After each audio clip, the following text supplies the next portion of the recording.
Alhamdulillahirabbil alamin, assalatu wassalamu ala asyrafil anbiya'i wal mursalin wa ala alihi wa sahbihi ajma'in. Rabbi shrah li sadri wa yassir li amri wahlul 'uqdatam min lisani yafqahu qawli waj'al li wazira min ahli. Rabbana iftah bainana wa baina qaumina bil haqqi wa anta khairul fatihin. Qala Rasulullah sallallahu alaihi wasallam, wallazi nafsi biyadihi la tadkhulul jannah hatta tu'minu wa la tu'minu hatta tahabbu afala adullukum ala amrin idza fa'altumuhu tahabbtum afshus salama bainakum aw kama qala Nabi sallallahu alaihi wasallam. Yang saya hormati ahli jawatankuasa masjid dan juga para hadirin yang dirahmati Allah sekalian, saya ucapkan Assalamualaikum warahmatullahi wabarakatuh. Alhamdulillah, alhamdulillah. Pertama-tama sekali marilah sama-sama kita menimpakan kesyukuran kita kepada Allah Subhanahu wa taala kerana inayah dan keberkatan sama-sama kita dapat berhimpun di rumah Allah Subhanahu wa taala. Alhamdulillah tuan-tuan. Dan pada hari ini kita masih aman lagi tuan-tuan. Alhamdulillah tuan-tuan.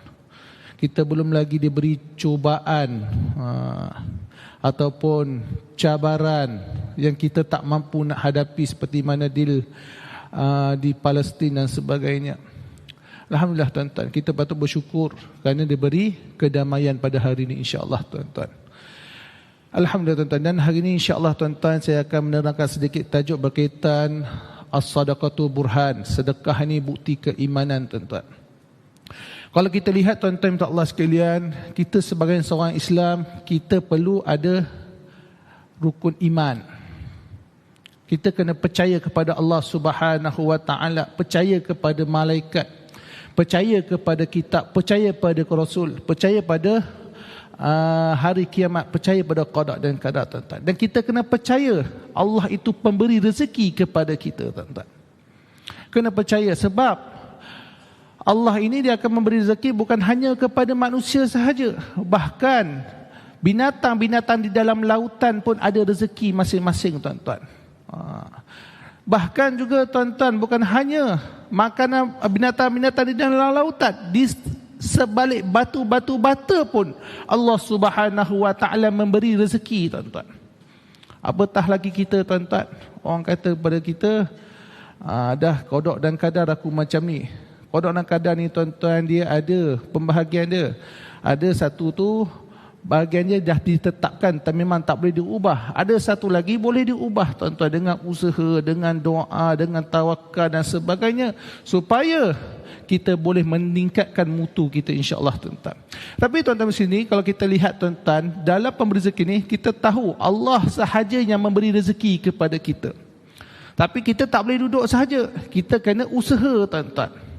Usaha tu macam mana? Bekerja dan sebagainya.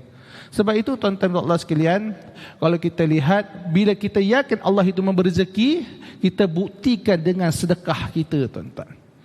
Sebab sedekah ini tidak pernah lagi kita mendengar orang bersedekah menjadi fakir, orang bersedekah menjadi miskin. Bahkan kita lihat dalam sejarah Islam, sejarah Islam membuktikan Abu Bakar As-Siddiq mengeluarkan harta daripada jalan Allah Subhanahu wa taala. Kita dengar kisah Umar Al-Khattab mengeluarkan hartanya pada jalan Allah Subhanahu wa taala. Bahkan kita melihat seorang sahabat Jabir radhiyallahu an menyatakan tidak seorang pun di kalangan sahabat-sahabat yang berkemampuan tidak mewakafkan hartanya. Majoriti mereka melaksanakan ibadah tuan-tuan, sedekah, wakaf, infak dan sebagainya. Dan mereka yakin Allah yang memberi rezeki, dan kita tak pernah dengar sejarah yang mereka menjadi fakir tuan-tuan. Tak pernah lagi sejarah kita dengar mereka jadi fakir. Sebab itu tuan-tuan Allah sekalian, kita di hari ini, kami ni Wakaf Selangor ni, kita berperanan tuan-tuan. Peranan kami satu, untuk menjelaskan kepada masyarakat, untuk berkongsi dengan masyarakat, untuk bekerjasama untuk membangunkan ekonomi umat Islam. Sebab rata-rata negara luar tuan-tuan, macam di Mesir, mereka telah mewujudkan Kementerian Wakaf. Mereka boleh meletakkan yuran yang sangat murah, seperti mana isteri saya belajar dekat Mesir. Yuran yang dikenakan sekitar RM86 setahun tuan-tuan. RM86 setahun ni rasanya semua mampu insya-Allah. Mampulah. Yang mahalnya rumah sewanya mahal, kos bukunya mahal, tapi yuran dikenakan murah, RM86 setahun. Kalau kita lihat dalam secara logik akal, kalau hanya dengan RM86 setahun ni pelajar luar negara yang membayar RM86 setahun, kalau kita lihat macam mana mereka bayar pensyarah mereka, tuan-tuan, macam mana mereka nak usahakan bayar pensyarah mereka. Gaji orang Arab ni makan boleh tahan. Kambing, semua daging dia kalau boleh seekor terus. Kalau kita lemceng lemshake sekali je baru dapat satu dah cukup dah. Lebih-lebih takut kena gout. Tapi ni tak. Tapi kalau kita lihat, kalau hanya RM86 tak mampu, tapi mereka ada aset-aset wakaf. Mereka faham. Dan orang Arab ni dia pegang satu sahaja, iaitu firman Allah Subhanahu wa taala di dalam Quran. Allah menyebut dalam firman-Nya, lan tanalul birra hatta tunfiqu mimma tuhibbun wa ma tunfiqu min syai'in fa innallaha bi alim. Yang bermaksud tidak akan sekali-kali sempurna kebajikan kamu dan kebaktian kamu selagi mana kamu tidak berikan yang paling kamu cintai untuk agama Allah Subhanahu wa taala. Dia bagi yang terbaik, dan mereka tahu sedekah ini bukti keimanan mereka, tuan-tuan. InsyaAllah itu dikatakan sadaqatu burhan. InsyaAllah bukti keimanan kita, tuan-tuan. Macam saya selalu ngajar anak murid saya, tuan-tuan, yang baru masuk Islam. Dia kata dengan dia, abang percaya Tuhan? Percaya. Percaya Allah? Percaya. Alhamdulillah, Allah percaya, Ustaz. Solat buat tak? Solat tak berapa nak buat. Tu belum lagi. Dia kena solat. Solat ni jangan tunggu Ustaz tanya, jangan tunggu Ustaz cakap, tapi dia kena buat dulu. Buat sendiri walaupun di belakang kita, insya-Allah. Sebab ada banyak isu diorang pergi ke kuil balik dan sebagainya. Tapi nak bagi tahu, tuan-tuan, bila kita percaya sesuatu itu, kita kena buktikan dengan tindakan kita. Tuan-tuan percaya rezeki, tuan-tuan buktikan dengan tindakan, tuan-tuan, insya-Allah. InsyaAllah orang sedekah takkan jadi fakir, tuan-tuan. Orang yang jadi fakir ni majoriti orang main judi, insyaAllah jadi fakir. Sebab rekod dia, tuan-tuan. Sebab saya pernah tanya anak murid saya, dia ni baru masuk Islam. Sebelum dia masuk Islam, dia memang selalu main inilah, judi dan sebagainya. Bahkan dia pernah masuk kapal krus. Masuk saja dia dapat 5 koin untuk judi free. Dia belum masuk Islam lagi lah waktu tu. Dia main lah. Dia kata sepanjang hidup dia tak pernah rasa duit untung tu. Rugi ada. Tapi orang sedekah takkan jadi rugi, tuan-tuan, insya-Allah. Itu janji Allah SWT. Sebab Allah SWT berfirman dalam Quran, masalul ladzina yunfikuna amwalahum fi sabilillah kamasali habbatin ambatat sab'a sanabila fi kulli sumbulatin mi'atu habbah wallahu yudha'ifu liman yasha wallahu wasi'un alim. Perumpamaan derma atau nafkah orang yang membelanjakan hartanya pada jalan Allah Subhanahu wa taala seumpama sebiji benih yang menumbuhkan 7 batang tangkai, dan setiap tangkai itu pula mengandungi 100 biji. Dan Allah melipat gandakan pahala bagi sesiapa yang dikehendakinya, dan Allah maha luas kurniaannya lagi maha mengetahui. Satu nisbah 700, tuan-tuan. Kalau orang kata tak untung, mustahil. Ini orang sedekah, tuan-tuan. Sebab saya banyak tengok, tuan-tuan, sejarah-sejarah orang yang sedekah. Yang paling hebat berlaku dekat satu tempat yang saya tengok dengan mata saya sendiri. Seorang hamba Allah yang nak ceritakan dia dah kaya, alhamdulillah. Sebab apa saya kata dia kaya? Sebab dia boleh mewakafkan bagi pembinaan surau 500,000. Orang yang bagi 500,000 dalam akaun dia bukan 500,000, jaranglah. Orang bagi 500,000 akaun dia 500,000, jaranglah, insya-Allah, tuan-tuan. Tapi sebenarnya orang bagi 500,000 dalam akaun dia mungkin ada 6 juta, 7 juta, paling koma 5 juta, dia baru boleh bagi 500,000, tuan-tuan. Itu sebab dia, saya kata dia kaya. Yang kedua, saya kata dia sihat sebab apa? Umur dia waktu tu 87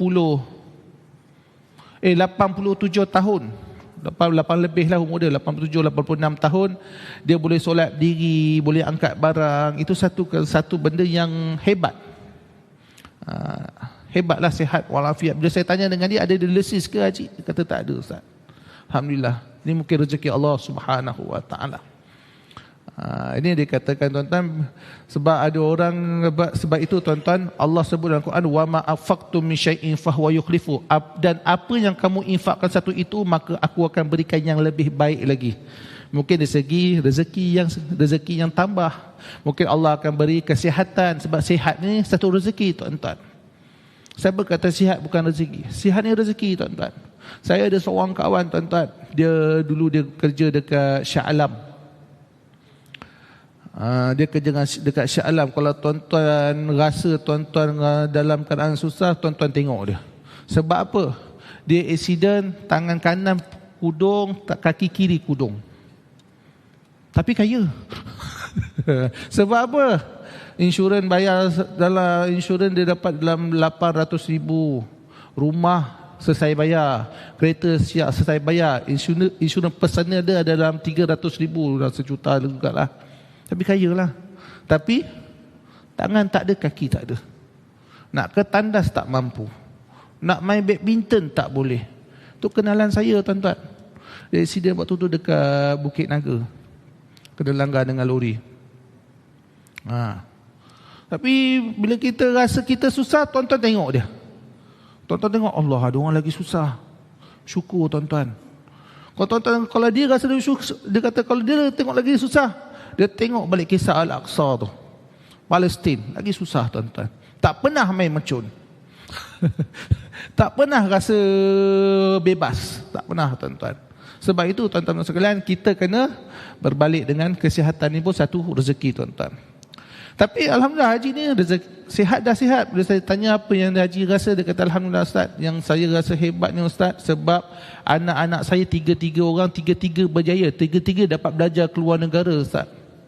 Saya tak keluar sen pun untuk anak saya belajar keluar negara waktu zaman dululah. Sekarang anak dia dah ada cucu cicit dah. Inilah janji Allah katanya.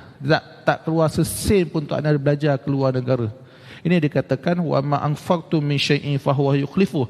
Apa yang kamu infakkan satu itu, maka Allah akan berikan yang lebih baik lagi, insya-Allah tuan-tuan. Jadi kena yakinlah. Kena buktikan tuan-tuan. Kalau cakap je tak boleh. Kena buktikan juga tuan-tuan, insya-Allah.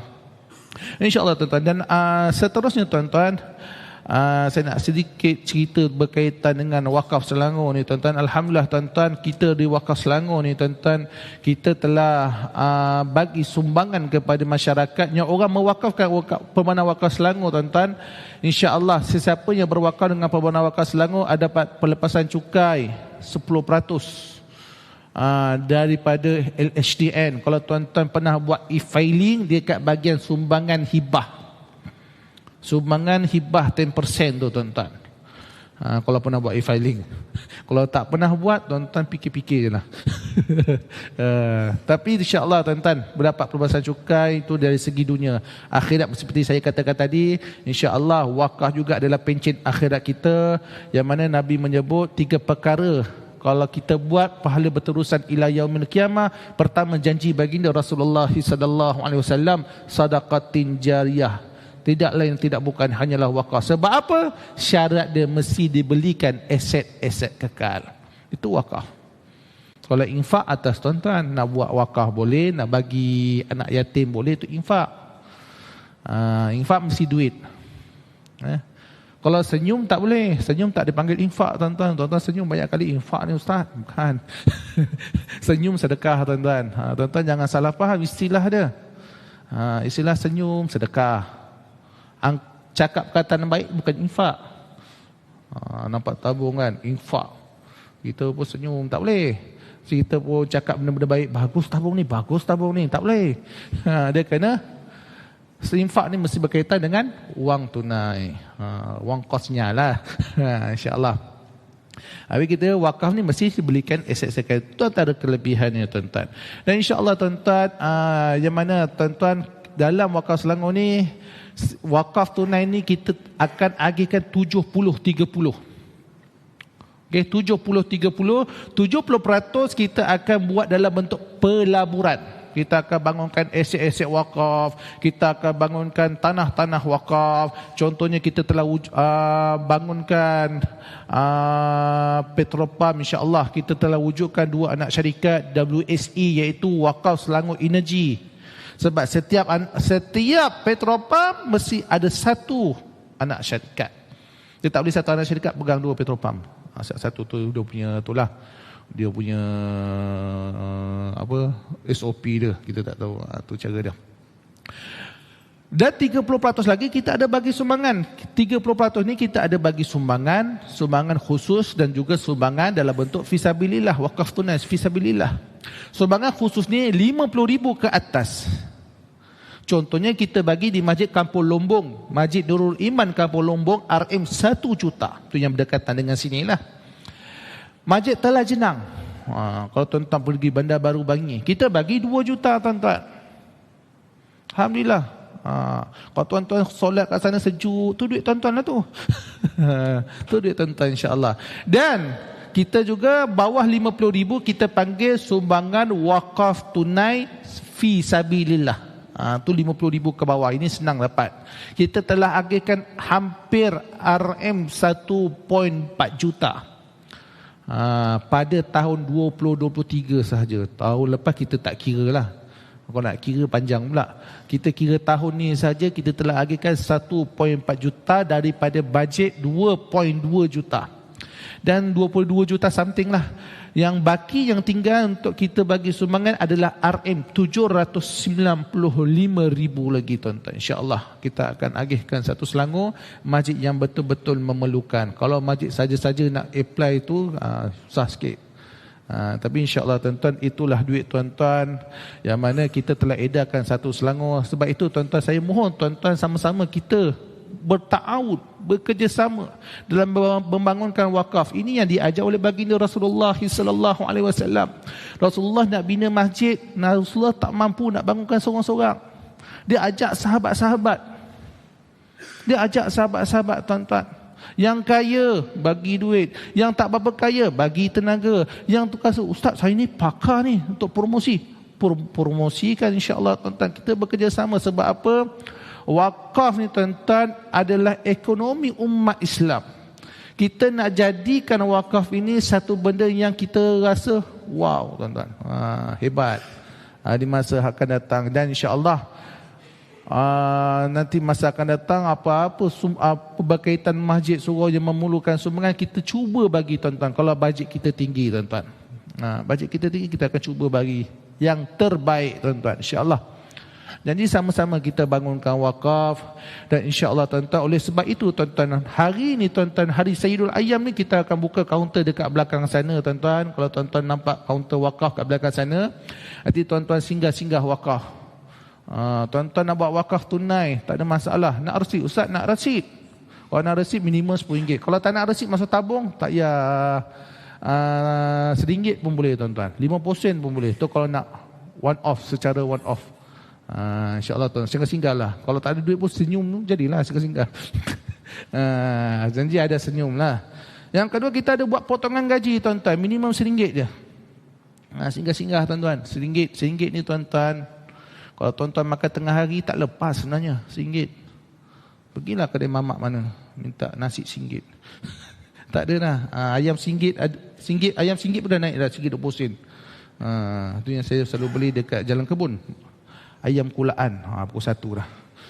Pukul 1 minit masa azan. Saya rasa sekadar itu saja insya-Allah tuan-tuan. Singgah-singgahlah kaunter belakang.